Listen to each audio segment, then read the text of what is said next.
Hello दोस्तों, हमारी आज की ऑडियो बुक तनाव मुक्ति के सरल उपाय बुक के बारे में जानेंगे, जिसका लेखक शशिकांत सदैव जी है। इस वीडियो में हम अध्याय 36 से लेकर अध्याय 40 तक जानेंगे। यदि आपने इससे पहले के अध्याय नहीं देखा है तो चैनल के प्लेलिस्ट में जाकर देखें या फिर वीडियो के डिस्क्रिप्शन में देखें। वीडियो शुरू करने से पहले यदि आप चैनल पर नए हैं तो चैनल को सब्सक्राइब करें और वीडियो को लाइक करें। चलिए शुरू करते हैं। अध्याय 36, मानसिक रोगी बनाता है सोशल मीडिया। अति किसी चीज की अच्छी नहीं होती है। किसी वस्तु का जरूरत से ज्यादा इस्तेमाल हमें नुकसान पहुंचा सकता है। आज सोशल मीडिया का अधिक प्रयोग हमें किस प्रकार हानि पहुंचा रहा है, इससे हम सभी परिचित हैं। आज के समय में कोई इंसान आपको कहीं मिले न मिले पर व्हाट्सएप, फेसबुक, ट्विटर, इंस्टाग्राम पर जरूर मिलेगा।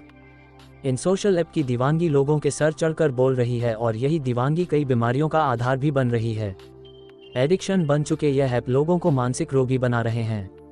आज लोगों की दिन की शुरुआत इन्हीं ऐप से ही शुरू होती है और इन्हीं पर खत्म होती है। सुबह उठते ही सबसे पहला काम इन ऐप पर क्या हलचल चल रही है उसको चेक करना होता है और धीरे धीरे यह आदत कब बीमारी बन जाती है इसका हमें एहसास ही नहीं होता। वर्चुअल दुनिया में लोग इस कदर खो गए हैं कि असली दुनिया उन्हें नकली लगने लगी है। लोग जब तक इन ऐप पर रहते हैं तब तक तो वह लोगों से अपने को जुड़ा हुआ महसूस करते हैं, लेकिन इससे बाहर आते ही वह अकेलेपन का शिकार हो जाते हैं, जिससे वास्तविक रिश्तों पर असर पड़ता है। फलस्वरूप तनाव, चिंता, अनिद्रा, चिड़चिड़ापन आम रोग बन चुके हैं। दिन के कई घंटे हम इन ऐप का प्रयोग करने में बर्बाद करते हैं, जिसका असर हमारे दिमाग पर पड़ता है। फेसबुक या अन्य सोशल साइट पर हमारे स्टेटस पर किए गए नकारात्मक कमेंट हमको विचलित करते हैं। कैलिफोर्निया यूनिवर्सिटी में किए अध्ययन में यह बात सामने आई थी कि फेसबुक पोस्ट पर ज्यादा संख्या में लाइक न मिलने पर व्यक्ति तनाव में आ जाता है। यहाँ तक कि वो अपने दोस्तों से फोटो पर लाइक करने को भी बोलते हैं। यदि हम किसी भी कारणवश फेसबुक या व्हाट्सएप चेक नहीं कर पाते तो हम बेचैन हो जाते हैं। ये बेचैनी हमें आक्रामक, चिड़चिड़ा बना रही है। बच्चे, युवा तो इससे सबसे ज्यादा प्रभावित देखे जा सकते हैं। वहीं इसका अधिक प्रयोग हमारी याददाश्त और एकाग्रता को भी प्रभावित करता है। हर समय ऑनलाइन रहने से हमारा दिमाग हमेशा व्यस्त रहता है, जिससे हमारे मस्तिष्क को आराम बिल्कुल नहीं मिलता, जिससे मस्तिष्क को जानकारी सुरक्षित रखने का समय नहीं मिल पाता और हमारी याददाश्त प्रभावित होती है। कहते हैं न, अति किसी भी चीज की अच्छी नहीं होती। यही बात इसके साथ भी लागू होती है। ये बात सही है कि इसके प्रयोग से दूर बैठे लोगों के साथ हमारी दूरियां कम हुई हैं, पर यह बात भी उतनी ही सच है कि साथ बैठे लोगों के साथ हमारी दूरियां बढ़ी हैं। पृष्ठ 136। आज हम अपना अधिकांश समय इन्हीं साइट्स का इस्तेमाल करने में बर्बाद करते हैं। खाना खाते समय, टीवी देखते हुए या आपस में ही किसी से बात क्यों न कर रहे हो, फिर भी हम बीच बीच में अपना फोन चेक करते रहते हैं। ये डिजिटल रिश्ते हमारे वास्तविक रिश्तों को प्रभावित कर रहे हैं। इसके कारण हमारे व्यवहार, जीवन शैली में कई नकारात्मक प्रभाव देखे जा सकते हैं। ये बात सच है कि सोशल मीडिया सूचना तंत्र का एक प्रभावी माध्यम है, जिसके माध्यम से खबरें बहुत जल्दी फैलती हैं। अब इसी बात का फायदा कई असामाजिक तत्व भी उठाते हैं। वो सामाजिक, धार्मिक उन्माद फैलाने वाली गलत खबरें फैलाते हैं, जिसके कारण लोगों की मानसिकता पर प्रभाव पड़ता है और कई लोग तो भड़काऊ संदेश देखने के बाद घिनौना अपराध भी कर बैठते हैं। सोशल मीडिया आज लोगों की जिंदगी का अहम हिस्सा बन चुका है। इनसे दूर होते ही हम बेचैन हो जाते हैं। सोशल मीडिया का यह नशा हमारे स्वास्थ्य, हमारे संबंधों को खराब कर रहा है। हम इसके गुलाम बन बैठे हैं। बस, ट्रेन, मेट्रो आदि में सफर के दौरान आप एक बार नजर उठाकर देखें तो जान जाएंगे कि किस हद तक हम इसकी गिरफ्त में हैं। अधिकांश लोग आपको अपने मोबाइल का इस्तेमाल करते ही दिखेंगे। इसमें कोई शक नहीं, इसके प्रयोग से हमें कई फायदे हैं, किंतु बात बस इसके सही प्रयोग की है। अब ये हमारे हाथ में है कि हम इसका उपयोग कैसे करते हैं। अध्याय 37, मानसिक रोगी बना रहे हैं टीवी सीरियल। आज के बदलते माहौल में बदलाव सिर्फ तकनीकी सुविधाओं या फैशन को लेकर नहीं आया है। हमारे मनोरंजन की दुनिया में भी व्यापक स्तर पर बदलाव हुए हैं, जिन्होंने हमारी मानसिकता को काफी हद तक बदल कर रख दिया है। हमारी इस बदली मानसिकता का खामियाजा भुगत रहे हैं हमारे रिश्ते और खुद हम। टीवी की दुनिया में आदर्शों व बुराइयों का चित्रण इतने व्यापक पैमाने पर किया जाने लगा है कि हम उसी को हकीकत मानकर उस दुनिया में जीने लगे हैं। इस दुनिया से बाहर निकलकर जब हमारा सामना वास्तविक दुनिया से होता है तो हमारा अबोध मन उसका सामना करने से कतराता है। हम टीवी के रिश्तों की तुलना अपने रिश्तों से करने लगते हैं और जब वे रिश्ते हमारी उम्मीदों पर खरे नहीं उतरते तो उनमें दरार आ जाती है या फिर हम खुद ही कई मानसिक बीमारियों के शिकार हो जाते हैं। काल्पनिक दुनिया में जीते हैं दर्शक। टीवी के इस तिलस्मी संसार में या तो सारे रिश्ते बहुत अच्छे दिखाए जाते हैं या फिर अपने ही अपनों के खिलाफ साजिश करते नजर आते हैं। दरअसल आज विभिन्न चैनलों व उन पर प्रसारित होने वाले कार्यक्रमों की बाढ़ सी आ गई है। इन कार्यक्रमों में दिखाए गए परिवारों को देखकर आमजन इनके मोह जाल में फंसता जा रहा है। आज हर लड़की अपनी होने वाली सास में टीवी सीरियल की सास की जैसी छवि ढूंढती है, लेकिन जब टीवी के मोह पाश से बंधन टूटता है तो वे सच्चाई का सामना करने में सहज नहीं हो पाती हैं। यही असहजता या तो उनके पारिवारिक रिश्तों में दरार लाती है या फिर मानसिक रोगों के लिए अवसर उपलब्ध कराती है। ऐसा ही कुछ हाल युवाओं का अपने जीवन साथी को लेकर भी है। इन सीरियल्स का उनके दिलो दिमाग पर ऐसा असर पड़ा है कि वे अपने जीवन साथी में वही संभावनाएं ढूंढने लगते हैं जो कि तथाकथित टीवी सीरियलों में दिखाई जाती है। टीवी सीरियलों में बढ़ा चढ़ाकर दिखाई गई चीजें लोगों के मस्तिष्क पर कुछ ज्यादा ही हावी हो गई हैं। इन सीरियल्स की दास्तां सिर्फ लोगों के रिश्तों में आई दरार तक ही सीमित नहीं रह गई है। दर्शकों में इन सीरियलों में दिखाए गए किरदारों से इस कदर अपनापन व भावनात्मक लगाव हो गया है कि वे इन्हें अपने अपनों की तरह चाहने लगे हैं। सीरियल की कहानी में इनके साथ कुछ भी गलत होने पर दर्शकों के हृदय पर भी चोट लगती है। वे भी भावनात्मक रूप से आहत होते हैं। संदेह के घेरे में रिश्ते इन सीरियलों में अपनों द्वारा अपनों के लिए ही साजिश की जाने की प्रवृत्ति से आज लोग अपने संबंधियों व मित्रों को संदेह की दृष्टि से देखने लगे हैं, जो कि निश्चित रूप से समाज के लिए अच्छा नहीं है। इससे आपसी रिश्तों में बुराइयां ज्यादा पनप रही हैं। इसका सबसे बड़ा दुष्परिणाम ये हो रहा है कि हम एकाकी होते जा रहे हैं। अपने रिश्तों पर से ही हमारा विश्वास उठता जा रहा है। सीरियल्स के कारण हमारी जिंदगी में आया ये अकेलापन हमारे दिलों दिमाग पृष्ठ 138 पर हावी होता जा रहा है। इसके कारण प्रत्यक्ष व परोक्ष रूप से न केवल हमारे दैनिक कार्य क्षमता प्रतिभा प्रभावित हो रही है, बल्कि हम कई रोगों की चपेट में आते जा रहे हैं। एकाकीपन का शिकार होते लोग आजकल तो लोगों पर सीरियल का ऐसा जादू चढ़ा है कि अपने पसंदीदा सीरियल के प्रसारण के समय वे अपने परिवार वालों से बात करना भी पसंद नहीं करते, जबकि रात का वह समय जब सभी अपने अपने कार्यस्थलों से लौटते हैं तो ऐसे में परिवार के लोगों को एक दूसरे के साथ की ज्यादा जरूरत होती है। ऐसे में बजाय एक दूसरे का साथ देने के वे आपस में अपने अपने पसंदीदा कार्यक्रम को लेकर लड़ते रहते हैं। बेचारा टीवी का रिमोट इस हाथ से उस हाथ उलझता रहता है। पर आप माने या न माने, लेकिन इस झगड़े का परोक्ष परिणाम आपके रिश्ते पर भी पड़ता है, पर हम इनसे अनजान रहते हैं। इसके अलावा टीवी के समय में वे किसी का आना या किसी के घर जाना पसंद नहीं करते। सीरियल के चक्कर में बस टीवी के सामने चिपके रहते हैं। इससे लोगों में से अपनत्व का भाव समाप्त हो रहा है। शायद समाज में बढ़ रहे अपराध व किसी के साथ हुई दुर्घटना के बाद लोगों का अनसंवेदनशील रवैया इसी बॉलीवुड की देन है। यही कारण है कि आज जब हमारी आंखों के सामने किसी के साथ कुछ भी गलत हो जाए तो हम आंखें मूंदे खड़े रहते हैं, क्योंकि मानवीय रिश्तों के साथ तो हमारी संवेदनशीलता समाप्त हो चुकी है। अगर कहीं संवेदनशीलता बची है तो वह है सीरियल्स के किरदारों के साथ। दर्शकों में पनपता रोष व हीनता भाव। इसके अलावा सीरियल्स में लगातार रिश्तों, रीति रिवाजों व रस्मों का मजाक बनाया जाता है। यहाँ पर एक ही स्त्री व पुरुष का अनेक बार दूसरे लोगों के साथ विवाह होना दिखाया जाता है। परिस्थिति व सीरियल की कहानी के अनुरूप नायिका का विवाह कई बार करवाया जाता है, वो भी पूरी शानो शौकत से। हमारे समाज में जैसा विवाह संभ्रांत घराने में होता है, इन धारावाहिकों में एक गरीब परिवार भी वैसा विवाह बड़े आराम से कर लेता है। हर चैनल के धारावाहिकों में प्यार और पैसा खेलने की चीज हो गए हैं। यहाँ हर समय करोड़ों रुपयों की बातें, आलीशान महल, महंगे जेवरात, कीमती परिधान ऐसे दिखाए जाते हैं मानो यही हमारे भारत का सच है। शेष गरीब लोग तो इस दुनिया के प्राणी हैं ही नहीं, जबकि ये हमारे भारत के सच से कोसों दूर है। भारत का आम आदमी तो सीरियल की इस चकाचौंध को सिर्फ सीरियल में ही देख सकता है। वास्तविक जीवन में तो उसका इन सब चीजों से कोई सरोकार है ही नहीं। हमारे समाज का आम आदमी अपने लिए 2 वक्त की रोटी की जुगत में ही अपना जीवन बिता देता है। इस तरह के आलीशान विवाह व आम आदमी का भी इस तरह शान से जीना तो सिर्फ टीवी सीरियल में ही दिखाया जा सकता है। पर बावजूद इसके विवाह के समय काफी धूमधाम व लेन देन आदि को प्रथाएं इन धारावाहिकों में आम हो गई हैं। टीवी पर इस तरह की चीजें दिखाकर हम न केवल अपनी सभ्यता व संस्कृति पर प्रहार कर रहे हैं, बल्कि समाज को गलत राह भी पृष्ठ 139 दिखा रहे हैं। इनमें दिखाई जाने वाली धूमधाम व लेन देन के चलते समाज में दहेज प्रथा को बढ़ावा मिल रहा है। न केवल समाज में दहेज प्रथा जैसा गलत संदेश जा रहा है, बल्कि स्वयं भावी दूल्हा दुल्हन भी अपने वैसे ही विवाह के सपने बुनने लगते हैं। अपनी इन ख्वाहिशों के पूरा न होने पर उनमें एक झुंझलाहट, रोष व हीनता की भावना पनपने लगती है, जो कि उनके भविष्य व स्वास्थ्य के लिए सही नहीं है। इसके अलावा जो खासियत इन धारावाहिकों की है वो है पारिवारिक कहलाए जाने वाले इन सीरियलों में अश्लीलता व रोमांस की पराकाष्ठा। इन पारिवारिक धारावाहिकों की खासियत होती जा रही है कि आप इन्हें पूरे परिवार व बच्चों के साथ बैठकर नहीं देख सकते। नायक नायिकाओं का हर समय रोमांस सीरियल्स की TRP बढ़ाने का एक जरिया बन गया है। जबकि सच्चाई तो यह है कि ये हमारे समाज पर नकारात्मक प्रभाव डाल रहे हैं, अपराधों को बढ़ावा दे रहे हैं। रोमांस की सभी सीमाओं को लांघते इन सीरियलों को अपना दायरा समझना होगा, क्योंकि हमारे द्वारा देखी गई हर चीज़ हमारे दिलो दिमाग पर कहीं न कहीं व्यापक रूप में असर करती है।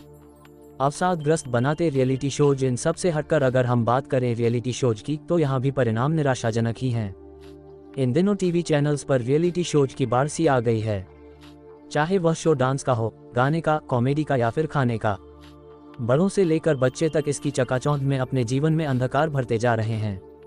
रियलिटी शोज की इस बढ़ती रफ्तार के कारण आज बच्चे व बड़े पढ़ाई व करियर पर ध्यान देने की बजाय इन शोज में भाग लेना ही अपने जीवन का उद्देश्य बना चुके हैं। सभी अपने लक्ष्य से भटकते जा रहे हैं। इस भटकाव के बीच देश के बच्चे, बूढ़े, युवा सभी जुटे हैं किसी भी तरह से इनमें भाग लेने के लिए। जिन लोगों को इस शो का प्रतिभागी बनने का मौका मिल जाता है, वे क्षण भर के लिए खुश हो जाते हैं तथा जिन्हें मौका नहीं मिलता वे निराश होकर हीनता बोध से ग्रस्त होते जाते हैं। मानसिक स्तर पर वे कई रोगों का शिकार हो जाते हैं। हालांकि जिन्हें इन शोज का हिस्सा बनने को मिलता है, उनका जीवन भी स्वर्ण आभा से उज्जवल नहीं होता। शो में भाग लेने के बाद बीच शो से निकलना उनमें कुंठा व अवसाद को जन्म देता है। रही बात विजेताओं की, तो सच तो ये है कि उनके जीवन में भी सदा के लिए चांदनी नहीं आती। शो खत्म होने के बाद लोग बड़ी आसानी से उन्हें भी भूल जाते हैं। उनमें से कुछ की किस्मत अच्छी होती है, जिन्हें जीवन में दोबारा कोई अवसर मिलता है, अन्यथा बाकी तो गुमनामी के अंधेरों में ही अपना जीवन गुजार देते हैं। इसके कारण लोग अवसाद का शिकार होते जा रहे हैं। समाज में बढ़ती आपराधिक प्रवृत्ति रियलिटी शो के नाम पर दर्शकों व प्रतिभागियों की मानसिकता के साथ जो खिलवाड़ होता है, पृष्ठ 140 उसे तो वे ही बेहतर समझ सकते हैं जो इन शोज का हिस्सा रह चुके हैं या जिनके परिवार के सदस्य ऐसे शोज का हिस्सा बनने के लिए लालायित हैं। दूसरी तरफ अगर हम बात करें इन शोज की सफलता की, तो हम देखेंगे कि अपने शो को हिट बनाने के लिए कार्यक्रम के निर्माता निर्देशक हर सीमा का उल्लंघन कर रहे हैं। कभी अश्लील कॉमेडी द्वारा मनोरंजन, तो कभी इन शोज में महिलाओं की छवि को धूमिल करते व्यंग्य, तो कभी किसी रियलिटी शो में छोटे छोटे अबोध बच्चों से अश्लील नृत्य करवाना या खतरनाक स्टंट करवाना। इन सब के बीच आखिर कुछ है जो नहीं दिख रहा है, तो वह है युवाओं का समाज से कटना, अपनी शिक्षा छोड़कर इस चकाचौंध में स्वयं को अवसादग्रस्त करना। और तो और लाइट, कैमरा और एक्शन के इस खेल में मासूम बच्चों से उनका बचपन छीना जा रहा है, जो उनका मानसिक हित तो कर ही रहे हैं, साथ ही साथ उनका बचपन छीनकर समाज को मानसिक रूप से विकलांग नागरिक दे रहे हैं, जिसकी परिणति होती है विभिन्न अपराधों में। आज समाज में बढ़ रहे अपराधों के लिए काफी हद तक टीवी कार्यक्रमों की बदलती रूपरेखा व विषय वस्तु ही जिम्मेदार है। यदि समय रहते इसे नहीं रोका गया तो एक विक्षिप्त समाज के लिए कोई और नहीं बल्कि हम सब उत्तरदायी होंगे। क्योंकि अगर दोष कार्यक्रम व चैनल्स के निर्माता निर्देशकों का है, तो उससे कहीं ज्यादा हम उन्हें बढ़ावा देने के लिए दोषी हैं, क्योंकि वो हम ही हैं जो अपने बच्चों के साथ बैठकर इस तरह के कार्यक्रमों का आनंद लेते हैं, जिसकी वजह से इन कार्यक्रमों की TRP बढ़ती है और चैनल्स को ज्यादा से ज्यादा मात्रा में ऐसे कार्यक्रम परोसने का अवसर मिलता है। अगर हम स्वयं अपने व अपने परिवार के लिए अपनी सीमा, अपनी मर्यादा निर्धारित कर दे, तो टीवी में बढ़ती अश्लीलता व उसके द्वारा उत्पन्न मानसिक विक्षिप्तता या अपनता को रोका जा सकता है। सच तो यह है कि हमारे मनोरंजन के लिए सीरियल एक अच्छा माध्यम है, लेकिन सीरियल्स का प्रस्तुतिकरण अच्छा होना भी एक अनिवार्य शर्त है, ताकि समाज में एक अच्छा संकेत जा सके। हालांकि कई चैनल्स की तरफ से समाज में अच्छे संदेश प्रसारित करने वाले कार्यक्रमों की शुरुआत हुई थी, पर बदलते परिवेश में वे भी अपने लक्ष्य से भटक गए और खामियाजा भुगतना पड़ा। दर्शकों की मानसिकता को टीवी देखना कोई बुरी बात नहीं है, लेकिन आपको ही इस बात का ध्यान रखना है कि इन कार्यक्रमों की विषय वस्तु को आप स्वयं पर हावी न होने दें तथा किसी भी कीमत पर इससे आपकी मानसिकता प्रभावित न हो या आप किसी भी प्रकार के मानसिक रोगी बनने से बचें। इसी में आपका व समाज का हित निहित है। अध्याय 38, डिप्रेशन, कारण, लक्षण और निवारण। वर्तमान समय में व्यक्ति का जीवन बहुत बदल गया है। पहले जहां व्यक्ति अपने जीवन में वह संतोष को महत्व देता था, आज वो इतना अधिक महत्वाकांक्षी हो गया है कि वह आराम को भूलकर केवल भाग दौड़ में यकीन करने लगा है। परिणाम स्वरूप वह चैन तथा सुकून से कोसों दूर चला गया है और यह भी एक वजह है कि आज डिप्रेशन, अवसाद जैसी समस्या आम हो गई है। कभी दुख, तकलीफ, बीमारी, तो कभी इच्छित कार्यों में सफलता न मिलने पर निराश तो हम सभी होते हैं, लेकिन कभी कभी निराशा या हताशा इतनी अधिक बढ़ जाती है कि वो डिप्रेशन का रूप ले लेती है। ये एक भयंकर मानसिक स्थिति है जिसमें रोगी आत्महत्या तक कर सकता है। क्या है डिप्रेशन? उलझे सवाल, निराशा से भरे उत्तर किसी भी इंसान को उस मोड़ पर ले आते हैं जहां उम्मीदें खत्म हो जाती हैं या बहुत ही कम रह जाती है। जब स्थिति ऐसे नाजुक मोड़ पर पहुंच जाती है तो परिणाम बहुत ही घातक या फिर जानलेवा हो जाते हैं। ऐसे में जरूरत है तो इस स्थिति पर वक्त रहते अंकुश लगाने की, क्योंकि ये स्थिति जन्म देती है डिप्रेशन को। डिप्रेशन की सबसे बड़ी वजह होती है चिंता व तनाव। डिप्रेशन सिर्फ बीमारी नहीं है और न ही दिमागी कमी है, बल्कि ये तो ऐसी मानसिक स्थिति है जिसमें सकारात्मक नतीजे तक पहुंचने की इंसान की क्षमता समाप्त हो जाती है और नकारात्मक सोच इतनी अधिक बढ़ जाती है कि सब कुछ खत्म सा लगता है। इसे कहते हैं डिप्रेशन। मनोचिकित्सकों के अनुसार साइकोलॉजिकल, बायोलॉजिकल, सोशल कारण मिलकर ही किसी व्यक्ति को डिप्रेशन का शिकार बनाते हैं, क्योंकि ये दिमाग में सेरोटोनिन लेवल कम होने पर होता है।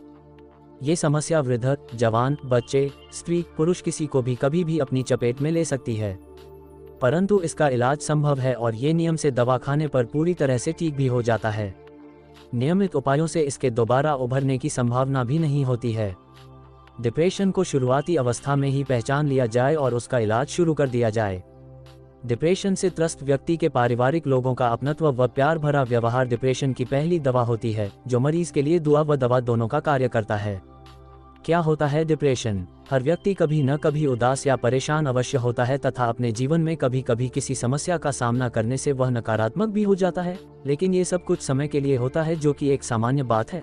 लेकिन ये भावना यदि लंबे समय तक आपका पृष्ठ 142 साथ न छोड़े तो उसे हल्के में न लें, क्योंकि यह अवसाद का लक्षण हो सकता है। दूसरे शब्दों में अगर बोलें तो अवसाद एक ऐसा विकार है जिसके कारण व्यक्ति में उदासी, निराशा, आत्मसम्मान में कमी, अकेलापन जैसी भावनाएं उत्पन्न हो जाती हैं तथा व्यक्ति सामाजिक रूप से स्वयं को असुरक्षित महसूस करने लगता है। कहने को तो वह केवल मानसिक रूप से बीमार होता है, परंतु यदि लंबे समय तक इसका इलाज नहीं किया गया तो परिणाम बहुत घातक हो सकते हैं। विभिन्न छोटे छोटे कारणों तथा स्थितियों की वजह से व्यक्तियों में डिप्रेशन की समस्या उत्पन्न होती है, जैसे 1, अकेलापन। ये सच है कि मनुष्य एक सामाजिक प्राणी है तथा वह चाहे स्वीकार करे या न करे उसे किसी न किसी के साथ की आवश्यकता अवश्य पड़ती है। अकेलापन कुछ समय तक भले अच्छा लगे, परंतु एक समय के बाद उसी अकेलेपन से व्यक्ति घबराने लगता है। अपनी भावनाओं को व्यक्त करने के लिए तथा भावनात्मक सहयोग के लिए मनुष्य को किसी के साथ की जरूरत होती है, लेकिन जब वह नहीं मिलता तो व्यक्ति के अंदर की भावनाएं उसे नकारात्मक होने लगती हैं तथा वह डिप्रेशन का शिकार हो जाता है। 2, लाचारी। लाचारी भी किसी व्यक्ति को भावनात्मक रूप से कमजोर तथा नकारात्मक बनाती है, फिर वह लाचारी व्यक्ति के अंदर किसी अपंगता के कारण उत्पन्न हुई हो या फिर बुढ़ापे में क्षीण हुई ऊर्जा की वजह से, क्योंकि अपंग, अपाहिज तथा वृद्ध व्यक्तियों को किसी न किसी कार्य के लिए दूसरों पर आश्रित होना पड़ता है, जिसके कारण कभी कभी उन्हें लोगों द्वारा उपेक्षा का सामना करना पड़ता है, जिसकी वजह से वो तनावग्रस्त हो जाते हैं तथा कभी कभी यह डिप्रेशन का कारण भी बनता है। 3, सामाजिक सहयोग की कमी। प्रत्येक व्यक्ति उसी जगह पर सुरक्षित महसूस करता है जहां पर उसे अपनेपन का एहसास हो तथा सामाजिक रूप से सहयोग प्राप्त हो, परंतु जब इन चीजों की कमी होती है तो वह स्वयं को असुरक्षित महसूस करता है तथा डिप्रेशन का शिकार हो जाता है। 4, असफलता। कई व्यक्तियों की आदत होती है कि वह खुद को बस कामयाब देखना चाहते हैं तथा थोड़ी सी भी असफलता को वो स्वीकार नहीं कर पाते और स्वयं को निराशा के रसातल में धकेल देते हैं। ये परिस्थिति डिप्रेशन का कारण बन जाती है। 5, कटु अतीत। सुख तथा दुख जीवन के 2 पहिए हैं जो जीवन भर हमारे साथ रहते हैं, परंतु कभी कभी मनुष्य को कुछ ऐसे कटु अनुभव हो जाते हैं जिनसे मनुष्य चाहकर भी नहीं निकल पाता तथा लगातार कटु अतीत की यादों में रहने के कारण डिप्रेशन की चपेट में आ जाता है। 6, रिश्तों में खटास। कई बार रिश्तों में आई खटास भी मनुष्य को डिप्रेशन की चपेट में ले जाती हैं। मनोवैज्ञानिकों का मानना है कि आजकल की भागदौड़ भरी जिंदगी में रिश्ते संभालना मनुष्य के लिए कठिन हो गया है, जिससे मनुष्य भावनात्मक रूप से आहत होता पृष्ठ 143 है। इस वजह से आज डिप्रेशन अधिक देखने को मिलता है। 7, लगातार तनावपूर्ण अनुभव। लगातार तनावपूर्ण अनुभव लोगों में डिप्रेशन को बढ़ा रहा है, फिर चाहे वह काम तथा परिवार में सामंजस्य बैठाने से संबंधित हो या फिर पढ़ाई या असफलता से। 8, अत्यधिक प्रेशर, दबाव। कई बार कार्य, पढ़ाई या जिम्मेदारियों का अत्यधिक प्रेशर भी लोगों में डिप्रेशन को जन्म देता है तथा असफलता का कारण बन जाता है। 9, बेरोजगारी। रोटी, कपड़ा और मकान इंसान की मूलभूत आवश्यकता है जो पूरी होती है रोजगार से, परंतु जब व्यक्ति बेरोजगार होता है तथा अपनी आवश्यकताओं और जिम्मेदारियों को पूरा नहीं कर पाता तो डिप्रेशन का शिकार हो जाता है। 10, अत्यधिक कर्ज। जब किसी व्यक्ति के ऊपर अत्यधिक कर्ज होता है और उसे उतारने का कोई जरिया नहीं होता तो वह लगातार चिंता में डूबा रहता है तथा स्वयं को उस स्थिति से निकाल पाने में असमर्थ पाता है तो डिप्रेशन की चपेट में आ जाता है। 11, बीमारी। कोई भी व्यक्ति आजीवन बिल्कुल स्वस्थ रहे यह एक दुर्लभ बात है, परंतु यदि कोई व्यक्ति लगातार लंबे समय तक बीमार रहता है तथा स्वस्थ नहीं हो पाता है तो उसके अंदर की ऊर्जा क्षीण होने लगती है तथा वह नकारात्मक भी हो जाता है एवं कई बार वह नकारात्मकता से लंबे समय तक निकल नहीं पाता तथा डिप्रेशन का शिकार बन जाता है। 12, निराशावादी दृष्टिकोण। मनोवैज्ञानिकों का मानना है कि निराशावादी लोगों में ही प्रायः डिप्रेशन की समस्या देखने को मिलती है। इसका कारण ये होता है कि वह अपने निराशावादी रवैये के कारण समस्याओं तथा चुनौतियों को और जटिल बना देते हैं तथा अपनी हार का निर्धारण पहले ही कर लेते हैं, जिस वजह से इनमें तनाव तथा डिप्रेशन अधिक पाया जाता है। 13. मौसम का व्यक्ति के मूड पर बहुत गहरा प्रभाव पड़ता है। मानसून के दौरान व्यक्तियों में डिप्रेशन की संभावना अधिक होती है, क्योंकि मानसून के दौरान वातावरण में आर्द्रता उमस की अधिकता होती है, जो व्यक्ति के अंदर बेचैनी पैदा कर देती है। इस प्रकार के डिप्रेशन को मानसून डिप्रेशन के नाम से जाना जाता है। डिप्रेशन के प्रकार 1. मेजर डिप्रेशन ऐसा किसी दुखद घटना के घटने के कारण होता है। इसे इमोशनल डिसऑर्डर कहते हैं। इस अवस्था में कभी कभी रोगी खुदकुशी भी कर बैठता है। 2. टिपिकल डिप्रेशन ये वो डिप्रेशन है जिसमें बीमार खुशी व गम किसी से भी शेयर नहीं करता। एंजॉय शब्द उसके जीवन में होता ही नहीं है, वो अपने में ही उलझा रहता है। 3. साइकोटिक डिप्रेशन इस डिप्रेशन में बीमार को अनजान आवाजें सुनाई देती हैं, काल्पनिक चीजें दिखाई देती हैं, हर बात पर शक रहता है और खुद से बात करता है। पृष्ठ 144-4. डिस्थीमिया इस डिप्रेशन में इंसान सब कुछ सही होते हुए भी खुशी महसूस नहीं करना चाहता। अज्ञात भय से वो बेवजह परेशान रहता है। 5. पोस्टपार्टम ये डिप्रेशन डिलीवरी के बाद महिलाओं में होता है, जिसमें लगता है कि वो बच्चे को संभालने में सक्षम है। 6. मैनिया इस डिप्रेशन में हताशा कारण होती है, जैसे फेल होना परीक्षा में, व्यापार में तरक्की न होना, शादी न होना आदि। डिप्रेशन के लक्षण कुछ लक्षणों के आधार पर डिप्रेशन की पहचान की जा सकती है। 1. भूख बहुत अधिक या बिल्कुल कम लगना। 2. लगातार नकारात्मक विचार आना तथा चाहकर भी सकारात्मक नहीं सोच पाना। 3. अनिद्रा या अत्यधिक नींद आना। 4. चिड़चिड़ापन तथा छोटी छोटी बात पर गुस्सा आना। 5. जीवन का व्यर्थ लगना तथा आत्महत्या का प्रयास करना। 6. सामाजिक जीवन से खुद को अलग कर लेना। 7. अचानक किसी प्रकार के नशे का शिकार हो जाना या पहले से अधिक नशा करना। 8. सरल से सरल कार्य को करने के लिए एकाग्र न हो पाना। 9. बिना वजह रोने की इच्छा होना। 10. खुद को अकेला तथा असहाय समझना। 11. अचानक आत्मविश्वास में गिरावट। 12. अचानक खुश तथा अचानक ही उदास हो जाना। 13. स्वयं में ऊर्जा का अभाव महसूस करना। 14. किसी भी चीज को याद न रख पाना। 15. स्वयं को बेवजह ही अपराध बोध से ग्रस्त कर लेना। 16. सिर दर्द, पाचन क्रिया में गड़बड़ी आदि शारीरिक लक्षणों का उपचार के बाद भी ठीक न होना। 17. खुद की साज सज्जा या स्वच्छता का ध्यान रखना बंद कर देना। 18. अचानक वजन का बढ़ना या कम होना। डिप्रेशन के उपचार डिप्रेशन या अवसाद के रोगी को किसी मनोचिकित्सक या डॉक्टर से इलाज तो कराना ही चाहिए, परंतु अपने स्तर पर भी निम्नलिखित उपायों द्वारा डिप्रेशन से छुटकारा पाया जा सकता है, जैसे पृष्ठ 145 रखें। 1. सकारात्मक सोच नकारात्मक विचारों को जितना अधिक हो सके स्वयं से दूर, क्योंकि डिप्रेशन की जड़ ही नकारात्मक विचार होते हैं। सकारात्मक विचारों से मन को पोषण तथा शरीर को ऊर्जा प्राप्त होती है। सकारात्मक सोच में सहयोग के लिए आप अच्छी तथा सकारात्मक किताबें भी पढ़ सकते हैं एवं मनोरंजक फिल्में देखकर भी स्वयं को सकारात्मक रख सकते हैं।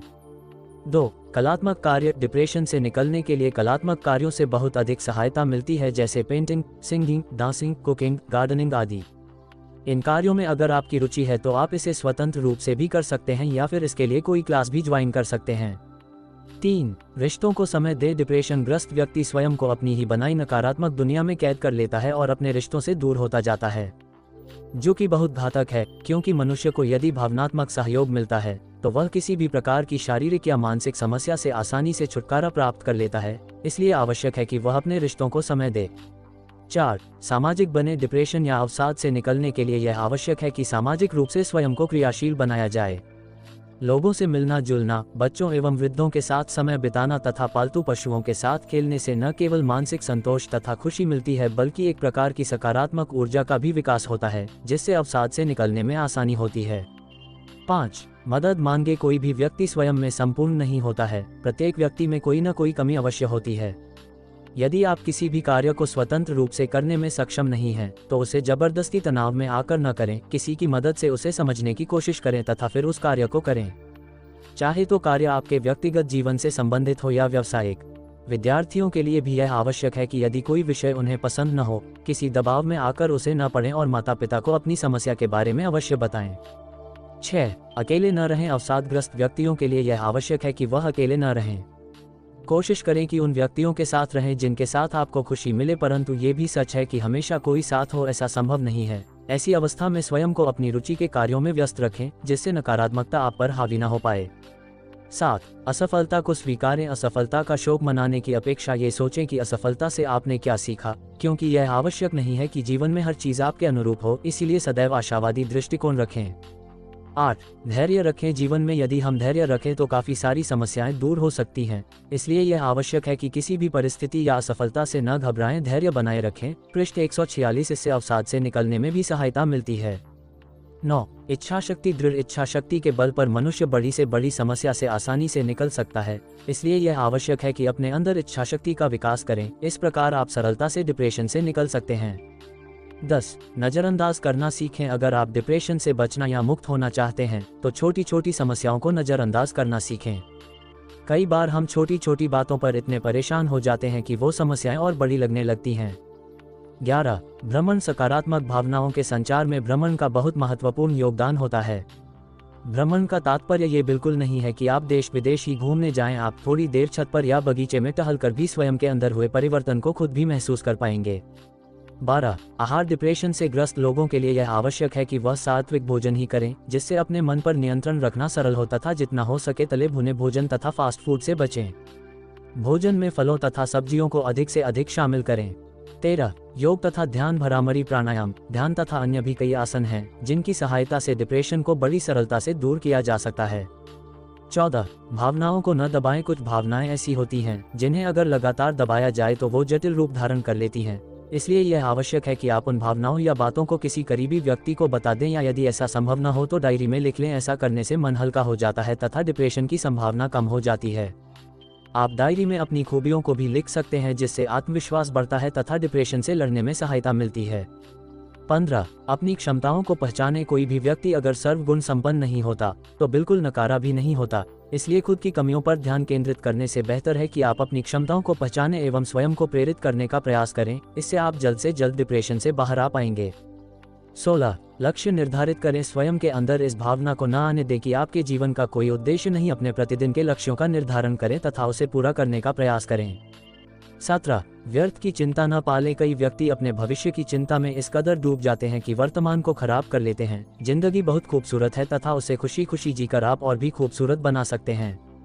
18. पुराने दोस्तों से जुड़े। जिंदगी के हर कदम पर नए नए रिश्ते बनते हैं, लेकिन पुराने पृष्ठ 147 रिश्तों तथा बचपन के दोस्तों की बात ही कुछ और होती है, लेकिन कई बार हम अपनी व्यस्तताओं या ईगो की वजह से इनसे दूर होते जाते हैं। अगर आप भी किसी ऐसी उलझन की वजह से पुराने रिश्तों से दूर हो गए हैं तो फौरन उनसे बाहर निकलें और जिंदगी को फिर से खुलकर जिएं। 19. नींद पूरी लें। पूरी नींद लेने से डिप्रेशन की समस्या जल्द से जल्द दूर होती है, क्योंकि जब हम सोते हैं तो पूरे शरीर को तो आराम मिलता ही है, साथ ही जब हम सोते हैं तो मस्तिष्क की नसें शिथिल होती हैं, नसों को आराम मिलता है तथा हमारी ऊर्जा हमें वापस मिल जाती है, जिससे तनाव तथा डिप्रेशन में राहत मिलती है। लेकिन इस बात का ध्यान रखें कि कभी भी नींद की गोलियों पर निर्भर न रहें। अच्छी नींद के लिए किताब पढ़ना, बाथ लेना जैसे उपायों का प्रयोग कर सकते हैं। 20. Aroma therapy. नींद लाने तथा अन्य कई बीमारियों से युक्ति दिलाने के साथ साथ यह डिप्रेशन को दूर करने में भी कारगर होती है, लेकिन इसके प्रयोग के लिए कुशल अरोमा थेरेपिस्ट की मदद अवश्य लें। 21. स्पा तथा मसाज। स्पा तथा मसाज से हमारे शरीर को बहुत अधिक आराम मिलता है तथा रक्त संचार भी सुचारू रूप से होता है, जिसकी वजह से डिप्रेशन जैसे मानसिक विकार को दूर करने में आसानी होती है। 22. नकारात्मक शब्दों का प्रयोग न करें। ये बात मनोवैज्ञानिक रूप से सिद्ध हो चुकी है कि हम जिन भी शब्दों का प्रयोग करते हैं उनका हमारे व्यक्तित्व पर बहुत गहरा प्रभाव पड़ता है, इसलिए जितना हो सके नकारात्मक शब्दों के प्रयोग से बचें और कोशिश करें कि सकारात्मक ही बोलें। 23. समस्या को पहचानें। कुछ व्यक्ति लगातार परेशान रहते हैं तथा कई बार वो डिप्रेशन के शिकार हो जाते हैं, लेकिन उन्हें असल में ये पता नहीं होता है कि वो असल में किस समस्या के लिए परेशान हैं। इसलिए ये आवश्यक है कि वह सबसे पहले उस समस्या को जाने ताकि उसे सरलता से दूर किया जा सके। 24. खेलें। मनोवैज्ञानिकों का मानना है कि जो भी व्यक्ति खेल में अधिक सक्रिय रहते हैं वो डिप्रेशन का शिकार नहीं होते। यानी डिप्रेशन से बचने के लिए आप अगर चाहे तो अपने पसंद के खेल खेलने के साथ साथ पालतू जानवरों के साथ खेलकर अपने स्वास्थ्य को ठीक कर सकते हैं। डिप्रेशन का आयुर्वेद में इलाज। आयुर्वेदाचार्य पी रस्तोगी के अनुसार आयुर्वेद में डिप्रेशन के इलाज के लिए रसायन औषधि खाने की सलाह दी जाती है। ये रसायन आंवला, ब्राह्मी, घृत, शंखपुष्पी, बृहति, कंठकारी, हरड़, सोनाक, कंभारी, कृष्णी, बला, शालपर्णी, जीवंती, मूतपर्णी, तवरी, मेघा, महामेधा, वृषभक, मुक्ता, पिपली से बनाए जाते हैं। इसमें उपरोक्त चीजों को उचित मात्रा में पृष्ठ 148 मिलाया जाता है, परंतु इन दवाओं का सेवन किसी विद्वान वैद्य की सलाह अनुसार ही करें, अन्यथा ये नुकसान भी कर सकती है। होम्योपैथी में इलाज। होम्योपैथी डॉक्टर रवि भूषण के अनुसार हम किसी भी व्यक्ति की स्थिति को देखकर ही डिप्रेशन की कैटेगरी निश्चित करते हैं और उसी हिसाब से अलग अलग दवा भी देते हैं। जैसे भावुक शख्स को इग्नेशिया, टेंशन से घिरे शख्स को नक्स वोमिका, दूसरों के कारण दुखी व्यक्ति को पल्सटिला जिसे बेवजह निराशा होती है उसे आर्सेनिकम एल्बम जैसी दवा दी जाती है। ये दवाएं खाने से पूर्व डॉक्टरी सलाह जरूरी होती है, क्योंकि डॉक्टर ही मरीज की स्थिति देखकर उसकी दवा व उसकी मात्रा तय करता है। डिप्रेशन का योग में इलाज व डिप्रेशन को जड़ से मिटाने का सबसे कारगर उपाय योग साधना माना जाता है। वर्षों से हमारे ऋषि मुनि अपने मन मस्तिष्क को योग से संतुलित रखते आए हैं। योगाचार्य अनुराग का कहना है कि योग के जरिए आप काफी हद तक डिप्रेशन से खुद को बचा सकते हैं। सूर्य प्राणायाम व कपालभाति 2 सर्वोत्तम प्राणायाम हैं व इसके अलावा ताड़ासन, कटिचक्रासन, उत्तान पादासन, भरकटासन, भुजगासन, धनुरासन, मंडूकासन आदि योग डिप्रेशन को दूर करने में बहुत ही लाभकारी माने जाते हैं। सूर्य नमस्कार डिप्रेशन के लिए वरदान है, क्योंकि सूर्य नमस्कार एक संपूर्ण एक्सरसाइज है। इसे सुबह के वक्त सूर्य की तरफ मुंह करके करते हैं। इससे शरीर को ऊर्जा व विटामिन डी भरपूर मात्रा में मिलती है। दिमाग को स्फूर्ति मिलती है जो डिप्रेशन को दूर करती है। सूर्य नमस्कार क्रमशः 12 खंडों में बंटा हुआ योग है। ये 12 खंड शरीर के सभी अंगों पर अपना अलग प्रभाव डालते हैं। हृदय रोगी, गर्भवती महिलाएं, वृद्ध, रोगी, बच्चे सभी पहले योगाचार्य से पूछ लें, तभी सूर्य नमस्कार करें। डिप्रेशन का ज्योतिषीय इलाज। डिप्रेशन का ज्योतिषीय उपाय भी है, जो रोगी को सही करने में बहुत उपयोगी माना गया है। ज्योतिष कहता है कि राहु, केतु व बुध चंद्रमा के कमजोर या दूषित होने पर ही मानसिक असंतुलन पैदा होता है, जो कि अवसाद को जन्म देता है। इसलिए किसी अच्छे ज्योतिषाचार्य से जन्मपत्री दिखाकर राहु, केतु, बुध, चंद्रमा की स्थिति जाने व उसके हिसाब से दान करें व ग्रह शांति कराएं। हवन भी काफी लाभकारी सिद्ध होते हैं। अवसाद दूर करने वाले हवनों में विशेष हवन सामग्री का प्रयोग किया जाता है, जो अपना विशेष प्रभाव डालता है। मरीज अगर डिप्रेशन से घिरे हों तो ये करें। अन्य सुझाव पृष्ठ 149 रहें। शराब, सिगरेट व नशे की सभी चीजों से दूर, लोगों से मिले जुलें, उनसे दूर न रहें। अपनी पसंद की फिल्में देखें, विशेषकर कॉमेडी व गाने सुने, साथ ही अच्छी किताब पढ़ें। खुद को नकारात्मक सोच से हमेशा बचाकर रखें। यही डिप्रेशन से बचने का सबसे बड़ा हथियार होता है। प्रेरणादायक किताबें पढ़ें। अध्याय 39। डिप्रेशन में क्या खाएं, क्या ना खाएं। कहने को तो डिप्रेशन तनाव का ही एक रूप है, लेकिन फिर भी ये तनाव से बहुत भिन्न है, क्योंकि जब व्यक्ति लंबे समय तक तनावग्रस्त रहता है तो उसका तनाव एक बेहद ही खतरनाक रूप धारण कर लेता है तथा निराशा व्यक्ति के अंदर घर कर लेती है व व्यक्ति मानसिक रूप से बेहद व्यथित हो जाता है। यह अवस्था बहुत ही घातक होती है। ऐसी अवस्था में व्यक्ति को न केवल अच्छे व्यवहार व माहौल की जरूरत होती है, बल्कि इलाज की भी बहुत आवश्यकता होती है। इसके साथ ही व्यक्ति का खान पान भी ऐसा होना चाहिए कि जिससे व्यक्ति को उचित पोषण मिले, जिससे वह सरलता से डिप्रेशन से बाहर आ पाए। डिप्रेशन से निपटने के लिए अच्छी व संतुलित डाइट भी असरदार होती है। कार्बोहाइड्रेट, मिनरल व प्रोटीन से भरपूर भोजन, जंक फूड, फास्ट फूड से दूरी, हरी सब्जियों, फल, दूध तथा स्वच्छ पानी डिप्रेशन से बचाता है। तो आइए जानते हैं कुछ ऐसे ही खाद्य पदार्थों के बारे में। डिप्रेशन में क्या खाएं? Green tea. आजकल ग्रीन टी ने लोगों के बीच बहुत लोकप्रियता प्राप्त कर ली है, क्योंकि इसमें बहुत से ऐसे गुण पाए जाते हैं जो हमें मोटापा व डायबिटीज आदि से बचाते हैं। इसके साथ ही अभी हाल ही में हुए एक शोध में ये पता चला है कि ग्रीन टी में कुछ ऐसे तत्व पाए जाते हैं जो स्ट्रेस को तो कम करते ही हैं, साथ ही यह अवसाद के लिए भी बेहद उपयोगी साबित होते हैं। हल्दी। यूँ तो हल्दी गुणों की खान है, जुकाम हो या फिर त्वचा संबंधित कोई समस्या, हल्दी इन सब को फौरन ही दूर कर देती है। लेकिन शायद आप हल्दी के इस गुण से वाकिफ नहीं होंगे कि इसका सेवन हमारे मूड पर भी काफ़ी अच्छा प्रभाव डालता है व हल्दी के सेवन से डिप्रेशन से निकलने में भी सहायता मिलती है। अखरोट। अखरोट में ओमेगा 3 फैटी एसिड प्रचुर मात्रा में पाया जाता है और कुछ अध्ययनों में ये पता चला है कि इसी कारण से यह डिप्रेशन को दूर करने में बहुत कारगर है। Dark chocolate. पृष्ठ 151। हम में से बहुत से लोगों को डार्क चॉकलेट बेहद ही पसंद होती है। अगर आप भी उनमें से एक हैं तो ये जानकर आपके चेहरे पर मुस्कान जरूर आ जाएगी कि डार्क चॉकलेट में ऐसे तत्व होते हैं जो स्ट्रेस को दूर करके हमारे मूड को अच्छा करते हैं। यही कारण है कि डार्क चॉकलेट खाने से अवसाद बहुत ही कम होता है व अवसाद की अवस्था से निकलना भी सरल होता है। मशरूम। मशरूम का सेवन हमारे मानसिक स्वास्थ्य के लिए बहुत ही अच्छा होता है, इसलिए आप मशरूम को भी अपने आहार में सम्मिलित कर अवसाद से सरलता से मुक्त हो सकते हैं।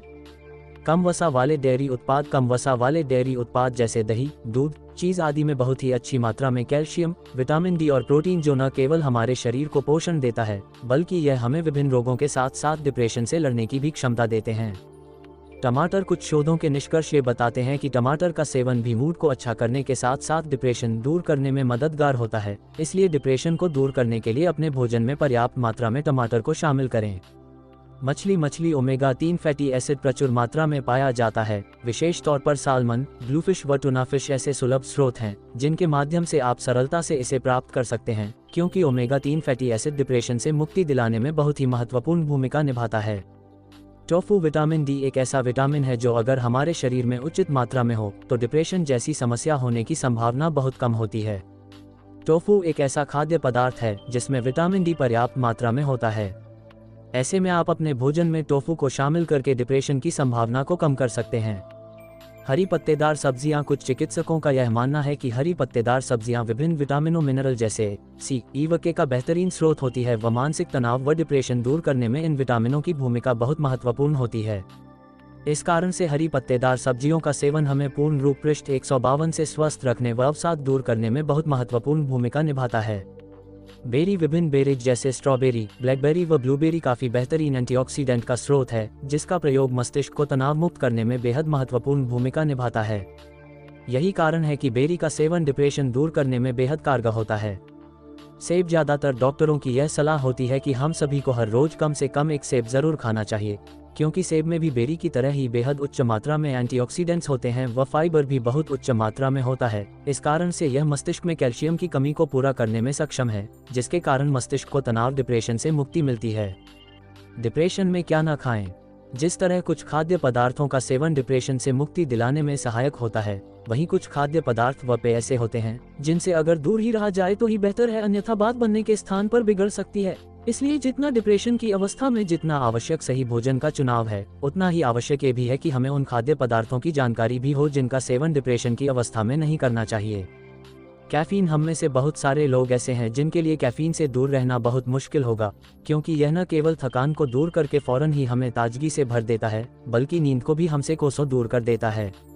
नींद भगाने का ये गुण डिप्रेशन से प्रभावित लोगों के लिए हानिकारक सिद्ध होता है, क्योंकि जब कोई व्यक्ति डिप्रेशन में होता है तो उसके लिए अच्छी व पर्याप्त नींद बहुत आवश्यक होती है, जिससे व्यक्ति के मस्तिष्क को आराम मिल पाए। लेकिन कैफीन की वजह से उसकी नींद पर नकारात्मक प्रभाव पड़ता है, जो कि बहुत घातक है।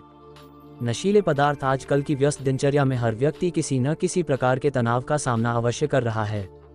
ऐसे में कुछ लोग ऐसे हैं जो इससे भागने के लिए अल्कोहल का सेवन करना प्रारंभ कर देते हैं या अन्य किसी प्रकार के ड्रग्स को इसका विकल्प बना लेते हैं, जिससे न केवल हमारी नींद पर बुरा प्रभाव पड़ता है बल्कि यह व्यक्ति के मूड को भी चिड़चिड़ा बना देते हैं, जो किसी भी डिप्रेशन से प्रभावित व्यक्ति के लिए घातक होता है। वहीं डिप्रेशन से मुक्त पृष्ठ 153 होने के लिए अगर व्यक्ति किसी प्रकार की दवाई का सेवन कर रहा होता है तो ये भी संभव है कि नशीले पदार्थों के सेवन के कारण उन दवाइयों का असर न हो। इसलिए बेहतर होगा कि डिप्रेशन ग्रस्त व्यक्ति किसी भी प्रकार का नशा न करे।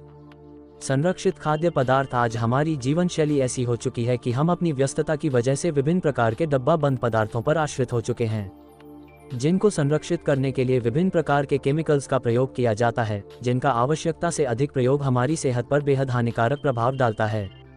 इसके अतिरिक्त डोनट्स, बर्गर व पिज्जा आदि का सेवन हमारे शरीर में सुस्ती लाता है व हमारे मूड को चिड़चिड़ा बनाता है। इसकी पुष्टि विभिन्न शोधों के माध्यम से हो चुकी है। यही कारण है कि डिप्रेशन से मुक्त होने के लिए इस प्रकार के खाद्य पदार्थों के सेवन से बचना बेहद जरूरी है। कृत्रिम मिठास। आजकल विभिन्न खाद्य पदार्थों में कृत्रिम मिठास का चलन बेहद आम है, जो कि हमारी सेहत के लिए बहुत ही नुकसानदायक होता है, क्योंकि इसमें अस्पार्टेम नाम का पदार्थ मिला होता है जो डिप्रेशन बढ़ाने में सहायक सिद्ध होता है।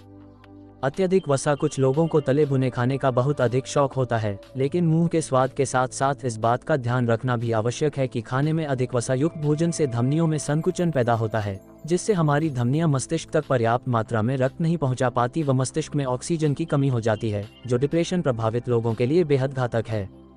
इसलिए डिप्रेशन से जल्दी से मुक्त होने के लिए यह आवश्यक है कि उच्च वसा युक्त सभी डेयरी उत्पादों के साथ साथ फ्रेंच फ्राइज, फ्राइड चिकन आदि के सेवन से भी दूर रहें। अध्याय 40। डिप्रेशन में सहायक योग मुद्राएं। डिप्रेशन को दूर करने के कई माध्यम हैं, उन्हीं में से एक है योग मुद्रा। कौन सी योग मुद्रा में है? 1. ज्ञान मुद्रा। इस मुद्रा को प्राणायाम के दौरान किया जाता है। अंगूठे और तर्जनी के अग्रभाग टिप को लगातार दबाए रखें। यह मुद्रा मन को शांत और तनाव को दूर करने में मदद करती है। डिप्रेशन को दूर करने में यह एक बहुत लाभकारी मुद्रा है। इस मुद्रा को कम से कम 3 मिनट तक करें। 2. योग मुद्रा। पहले सुख आसन में बैठ जाएं, फिर दोनों हाथ पीछे ले जाकर दाएं हाथ से बाएं हाथ की कलाई पकड़ लें। अब छाती में श्वास भर लें, फिर धड़ को आगे की ओर झुकाते हुए श्वास बाहर छोड़ दें और कोशिश करें आप माथा जमीन पर छू जाए। इस प्रकार इस मुद्रा को 5 से 10 बार करें। 3. उन्मानी मुद्रा। पद्मासन में बैठें और दोनों आंखें बंद करके आंखों के बीच में ध्यान लगाएं और कोशिश करें दिमाग में कोई विचार ना आए। सारा ध्यान दोनों आंखों के बीच आज्ञा चक्र पर रहे। इस मुद्रा को 1 से 3 मिनट तक करें। इस मुद्रा को दिनों दिन करने से डिप्रेशन दूर होने लगता है। 4. शक्तिचालिनी मुद्रा। सुखासन या पद्मासन में बैठ जाएं, फिर सारे ध्यान को अपने मूत्र प्रणाली पर ले आएं और उसको अंदर की ओर खींचें या सिकुड़ें, फिर बाहर की ओर फैलाएं या छोड़ें। इसको 10-20 बार करें। इस मुद्रा से कुंडलिनी चक्र सक्रिय होता है। इससे ऊर्जा का संचार होता है और डिप्रेशन दूर होता है। 5. मुष्टि मुद्रा। अपने हाथों की मुट्ठी बनाएं और अच्छे से दबाव बनाए रखें। 5 से 10 मिनट तक इस मुद्रा को करें। यह मुद्रा दबा हुआ क्रोध, हताशा और नकारात्मक भावनाओं को बाहर निकालती है। इसके आगे का अध्याय देखने के लिए चैनल की प्लेलिस्ट में जाएं या फिर वीडियो के डिस्क्रिप्शन में देखें। धन्यवाद।